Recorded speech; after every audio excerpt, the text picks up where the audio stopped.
How poor Americans get exploited by their landlords. American landlords derive more profit from renters in low-income neighborhoods, researchers Matthew Desmond and Nathan Wilmers find. Do the poor pay more for housing? That's the question at the heart, and in the title, of a published in the American Journal of Sociology on the actual housing costs paid by Americans in low-income urban neighborhoods. Its two authors, Desmond and Wilmers, orient their research around the concept and reality of exploitation.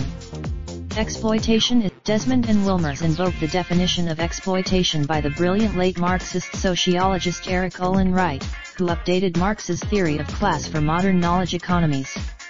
Wright defined Henry George theorized long ago that land was a key nexus of exploitation.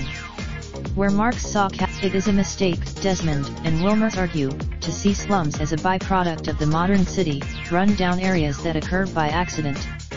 Instead, they define housing exploitation as the amount of rent paid relative to the market value of that housing, and measure this exploitation as the ratio of annual rents from rental housing units over their combined property value. The level of related video Hayres, How to Negotiate Your Rent, provided by CNBC. Ultimately, they find consistent evidence that the poor, and especially the minority poor, experience the highest rates of housing exploitation. In their most basic, the housing exploitation rate is also higher in majority black neighborhoods 20 to 25% compared to minority black neighborhoods 10 to 15%.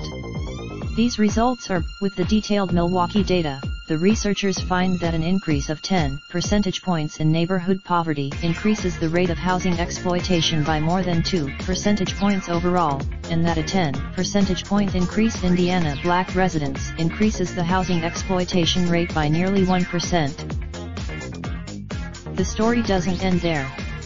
Landlords are nationally, landlords in poor neighborhoods derive a median profit of $298 monthly, compared with $225 in middle-class neighborhoods and $250 in affluent ones.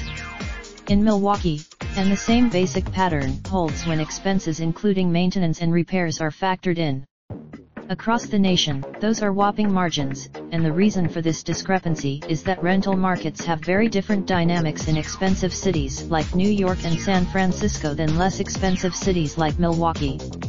In low-cost cities, if exploitation relies on the exclusion of a disadvantaged group from a productive resource, Desmond and Wilmers write, that resource is housing located outside of poor neighborhoods.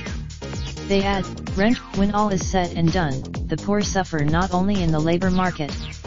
They suffer again. Richard Florida is a co-founder and editor-at-large of City Lab and a senior editor at The Atlantic. He is a University City Lab editorial fellow. Nicole Jaworski contributed research and editorial assistance to this article. Raindrop, truck top, smoking, no cooking the hot pot. Fucking on your bitch, yeah, that. Looking up, open the park pot.